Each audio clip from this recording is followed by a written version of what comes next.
Timothée, tu es connu pour ton travail sur le principe économique de la décroissance, ainsi que pour le livre que j'ai juste ici, qui s'appelle « Ralentir ou périr », mais aussi car tu arbores la plus belle moustache de France. Waouh. Merci. Maintenant, je vais te laisser te présenter avec tes propres mots. Donc, j'ai donc la plus belle moustache de France. Je récupère ce compliment que je vais répéter maintenant à tue-tête. Donc, je suis chercheur en économie écologique à l'université de Lund. C'est dans le sud-ouest de la Suède. Donc, j'essaie de mieux comprendre l'interaction entre l'économie et l'écologie. L'une de mes spécialités, c'est la croissance, la décroissance, la post-croissance. On fera la différence entre tous ces termes, mais de mieux comprendre en fait qu'est-ce qui se passe quand on produit et on consomme plus, et quand on produit et on consomme moins, qu'est-ce qui se passe sur les empreintes écologiques. Donc j'ai fait ça pendant pas mal d'années, surtout en Suède. Ça a donné lieu à une très longue thèse, où j'ai découvert pas mal de trucs sur justement ces dynamiques qui m'ont donné envie de parler de décroissance dans un livre un petit peu plus accessible que des thèses d'économie théorique de 900 pages que personne ne lit, malheureusement. Et donc, Ralentir ou périr, l'économie de la décroissance, c'est mon premier livre. Et pas le dernier. Et pas le dernier, j'ai déjà commencé à penser au deuxième. Bon, tu dis que personne n'a lu ta thèse, j'ai pourtant lu qu'elle a été téléchargée des dizaines de milliers de fois, c'est bien ça? Plus de 51 000 fois. Enfin, c'est la folie. Ils pensaient en fait qu'il y avait un bug informatique sur le site. Et non, c'est vrai que la thèse a beaucoup été citée aussi dans la littérature scientifique. Donc je suis assez content que des gens trouvent ça utile. Et il y a des gens, oui, qui m'ont contacté, qui l'ont lu en entier. Donc ça, je pense, c'est très inquiétant. Mais non, c'est un honneur, parce que quand tu passes presque 4 ans à écrire une thèse, moi j'étais trop content que des gens trouvent ça utile. 51 000 personnes en l'occurrence. Alors il y a peut-être des gens qui l'ont téléchargé plusieurs fois. Ah peut-être, en fan club. Alors, en tout cas, moi je ne fais pas partie malheureusement, mais je suis à mi-chemin dans la lecture du livre et j'aime beaucoup. C'est effectivement très accessible et c'est vraiment ce qui est important et ce que j'essaye aussi de faire sur Don Bitrachi, rendre ce langage accessible. En Suisse, une des industries emblématiques de notre pays, c'est la haute horlogerie. Donc on est un petit peu dans l'industrie du luxe. Selon toi, selon ton point de vue, quelle est la place de cette industrie dans la décroissance? C'est marrant parce que j'ai fait un entretien pour Le Monde qui a été publié vendredi dernier. Et donc quand il est sorti, je me connecte. Et Le Monde, il y a énormément de publicité sur le site, et donc mon article sur la décroissance donc, a été entouré de pubs de montres de luxe, dont je ne sais plus quelle marque. Je me dis, mais quel paradoxe! Quelqu'un justement qui fait l'apologie du post-capitalisme, de la décroissance, de la simplicité volontaire, qui appelle justement à moins produire et moins consommer, se fait voir décorer ses arguments de propagande commerciale pour acheter beaucoup plus de choses. Donc c'est vrai que le luxe, il y a une petite ambiguïté. D'un côté, ça représente un secteur aujourd'hui qui est très fortement présent dans le monde publicitaire et donc dans les incitations à consommer et souvent à surconsommer. Donc ça, c'est vrai que quand on fait une logique de décroissance, on se pose la question en fait, faut commencer par quoi commencer? Et là, on a des concepts qui nous permettent de calculer ce qu'on certains appellent l'empreinte bien-être de certains produits. En gros, si on doit utiliser moins d'énergie et de ressources naturelles, est-ce qu'on ferme un hôpital ou un parking? Est-ce qu'on arrête de produire de la nourriture ou des Rolex? Bon. On a certaines méthodes pour arriver à déterminer quand même que des choix sont plus sages que d'autres. Et donc l'industrie du luxe, si surtout c'est des biens et services qui sont très intenses dans l'empreinte écologique d'un pays, c'est vrai que ça peut être l'un des premiers candidats pour ce grand ralentissement. Mais après aussi, dans certains produits de luxe, quand même, il y a eu une certaine résistance à l'industrialisation des tâches, à l'étalement des chaînes de valeur. Donc ils ont gardé une certaine méthode de production artisanale, localisée, territorialisée. Et c'est vrai que quand on parle de décroissance et de post-capitalisme, on parle de reterritorialisation, donc de devenir un petit peu... c'est quoi le terme? Il y avait un terme. Oh, il m'échappe. Relocaliser la production, c'était ça. De relocaliser la production et aussi de changer un petit peu ces techniques de production. C'est-à-dire que dans une économie capitaliste, on a un petit peu tendance à vouloir toujours améliorer la productivité. Même si ça veut dire sacrifier les conditions de travail. Donc de dire on va partialisé. Faut que j'arrête de faire des mots compliqués en fait. C'est des anglicismes, non? C'est complètement des anglicismes. Bon, comme il l'a dit, il travaille en Suède. On va diviser les tâches et chacun va se concentrer sur quelque chose d'autre et au final ne plus trouver de plaisir dans son travail parce que au lieu de fabriquer une montre, en fait, je suis juste responsable de tourner un seul boulon dans le processus de fabrication de la montre. Et ben en fait, on va venir relocaliser et on va venir choisir des techniques de travail qui sont peut-être plus satisfaisantes, même plus lentes. Donc là, en fait, il y a un choix entre soit les gains de productivité, soit ce que j'ai appelé dans le livre des gains de convivialité. On produit plus lentement, on produit plus localement. Et ça, dans le luxe, une partie des produits du luxe ont gardé ça. Donc on pourrait dire peut-être que la logique artisanale du luxe est aussi de ne pas sacrifier la beauté et la qualité pour le prix. De se dire en fait on va produire le plus cheap possible, de se dire non en fait on va maintenir un certain degré de qualité et parfois aussi on va se dire on va prendre plus de temps de produire pour que ça soit beau. Parce que le capitalisme a quand même une certaine tendance à enlaidir les choses justement en venant rogner les coûts à chaque fois au moins cher.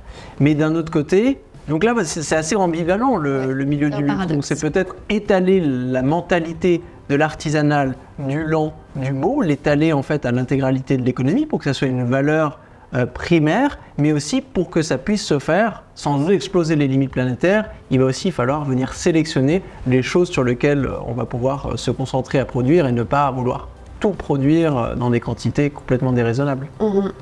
Parce qu'on pourrait se dire que la partie de la population qui est friande des produits de luxe, qui peuvent se le permettre et, voilà, et qui en tirent beaucoup de satisfaction, ne vont probablement pas vouloir sacrifier ça ou faire des changements dans un futur proche, fort malheureusement.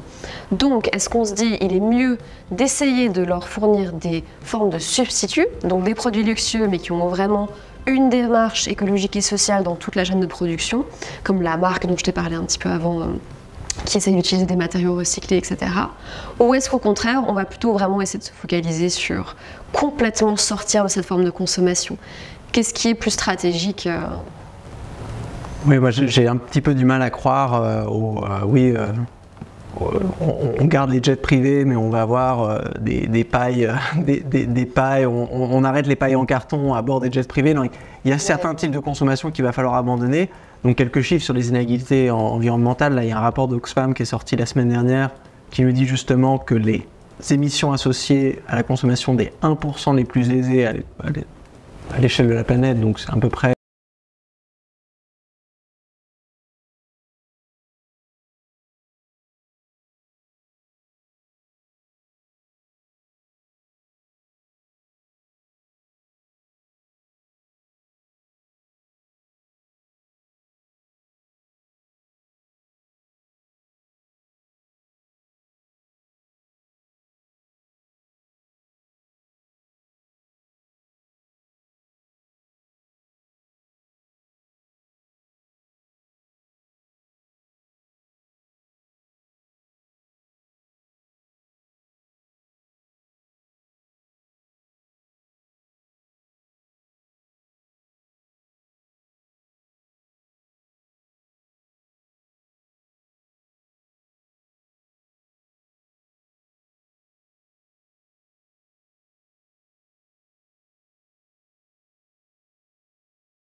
de se dire, ok, peut-être changer son téléphone une fois tous les 5, 6, 8, 10 ans, ça suffit. Et bien sûr, la manière dont est construit ce téléphone doit être top-notch au niveau de l'empreinte écologique. Donc on peut agir sur les deux tableaux.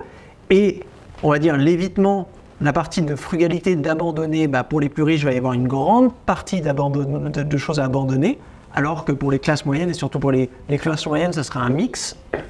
Abandonner un petit peu, substituer un petit peu, alors pour les classes les plus pauvres, eux n'abandonneront rien, mais ce sera que de la substitution. C'est-à-dire, eux, au lieu d'avoir accès à une nourriture, par exemple, industrielle, de basse qualité, à des objets cheap produits voilà, dans des conditions absolument exécrables pour les humains et aussi pour les non-humains, et ben, eux vont devoir monter en gamme et avoir accès aux biens qui sont aujourd'hui réservés aux plus riches. Ce qui me mène à ma question suivante. Considérant qu'il y a vraiment des effets de mode qui ont un pouvoir d'influence incroyable sur ce qu'on consomme et la façon dont on vit. Donc ça peut être aussi ce qu'on peut consommer, ça peut aussi être un voyage par exemple. On consomme du voyage aujourd'hui, on rêve de plage à Tahiti parce qu'on a vu tel ou tel influenceur en faire la promotion.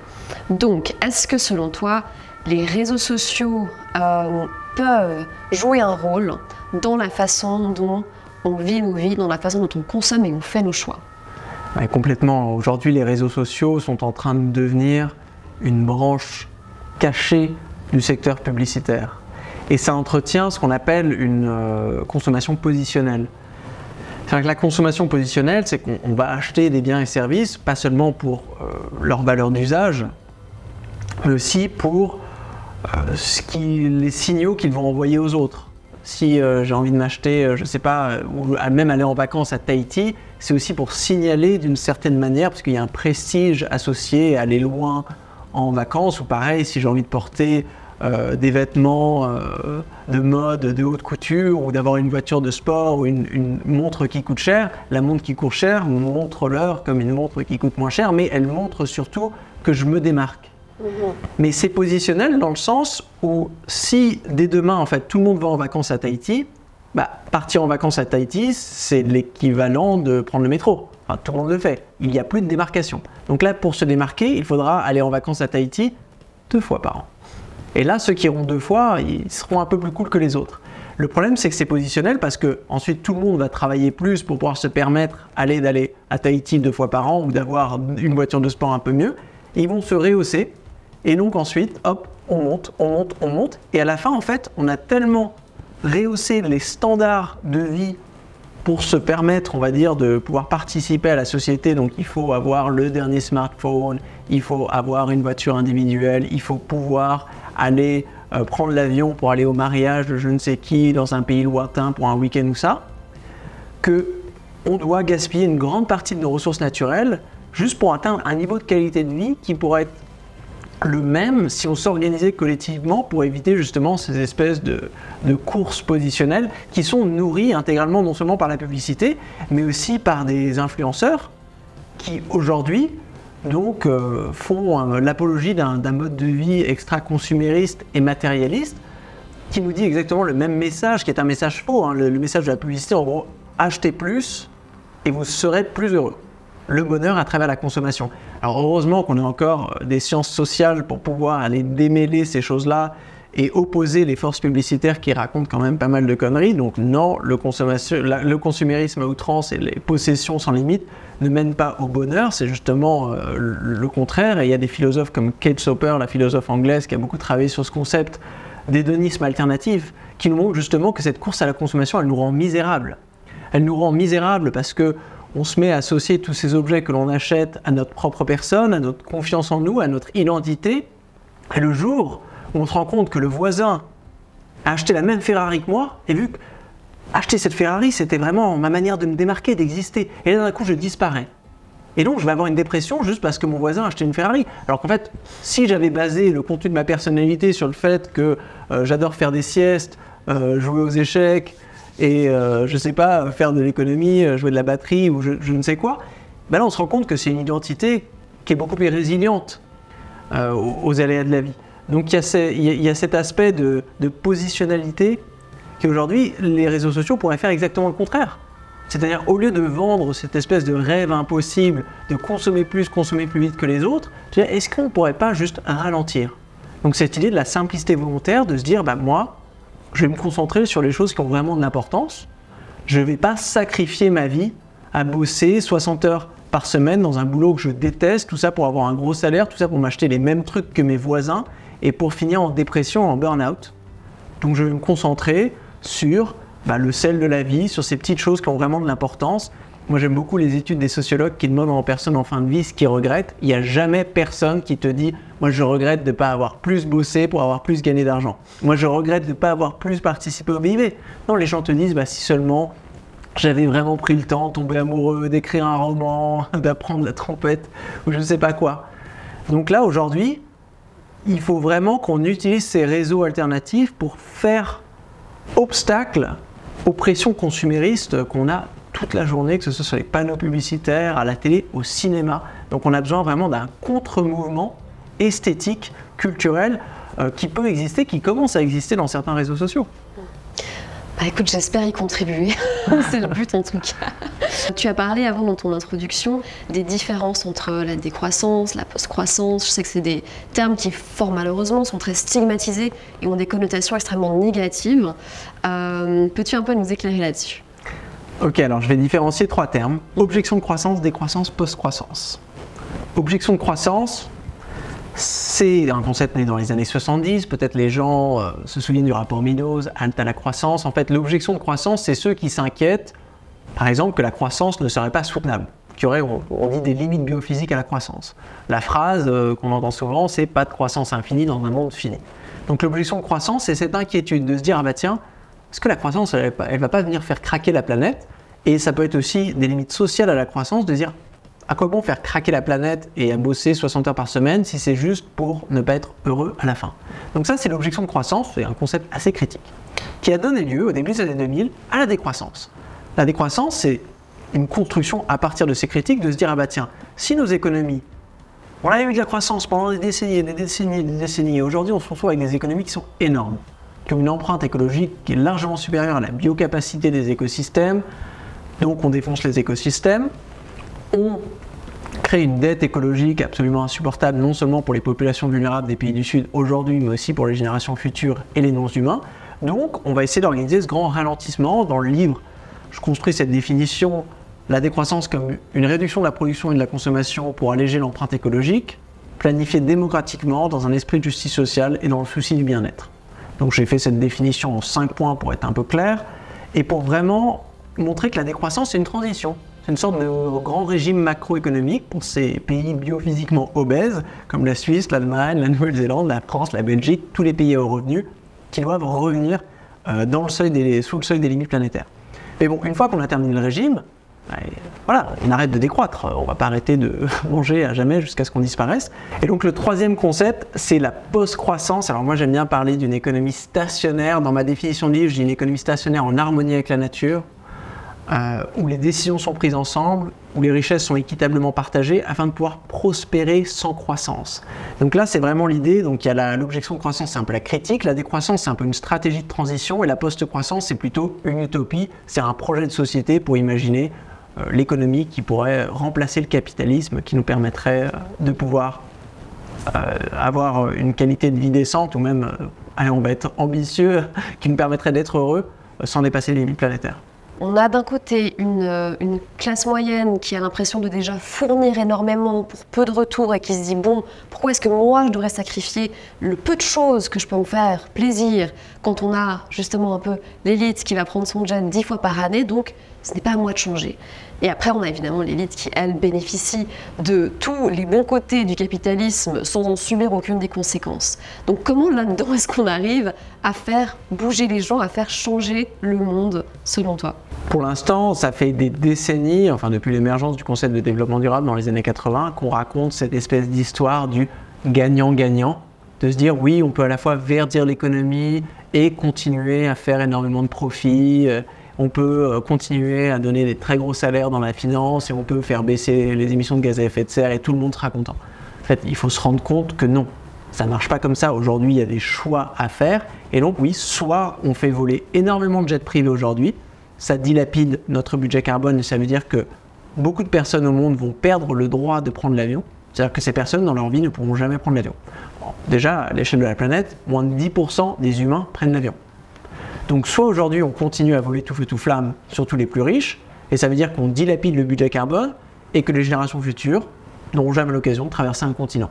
Bon, éthiquement, c'est pas dingue. Soit on se dit, bon bah s'il faut se limiter, il va falloir rationner de manière conviviale, dirait l'économiste Mathilde Schubart en France, c'est-à-dire se poser des questions éthiques. Comment est-ce qu'on partage un budget carbone limité? Et là, c'est des questions démocratiques, c'est-à-dire que c'est pas des approches volontaires.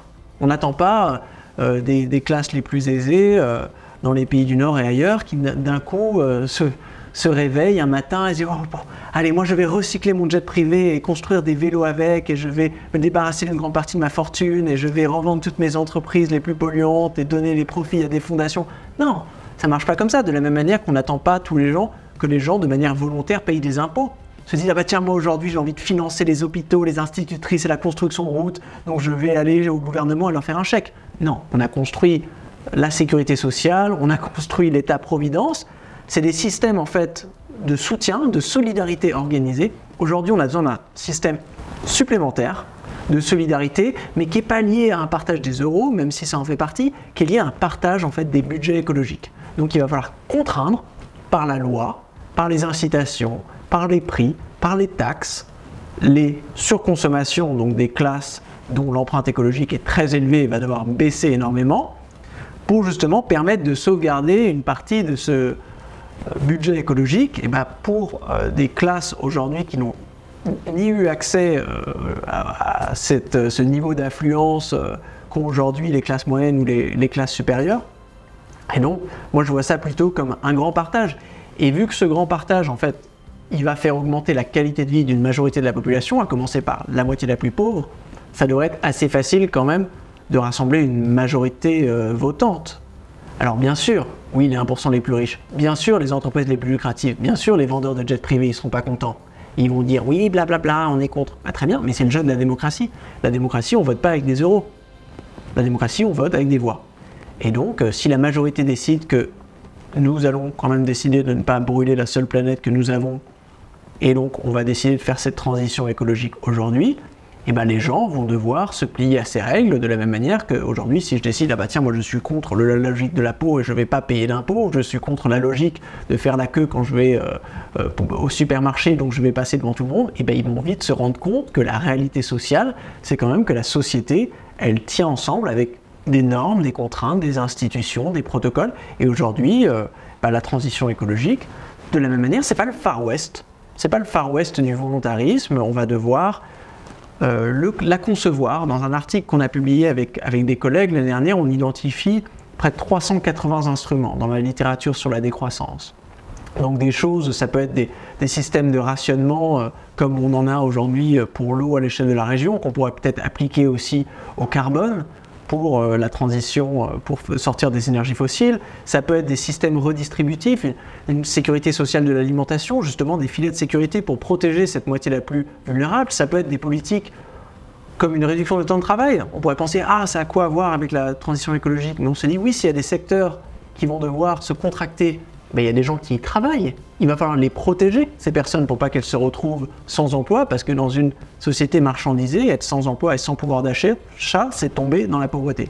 Donc là, réduction du temps de travail pour partager les emplois disponibles pendant cette période de contraction, avec peut-être des emplois garantis dans des coopératives pour justement créer des nouveaux emplois sur la reconversion écologique, peut-être des monnaies locales pour justement arriver à flécher certains investissements pour être certain qu'ils ne rebondissent pas, c'est ce qu'on dit en macroéconomie, dans des secteurs fossiles indésirables. Donc là, on voit qu'il y a plein d'options et il faut un petit peu faire sa recette.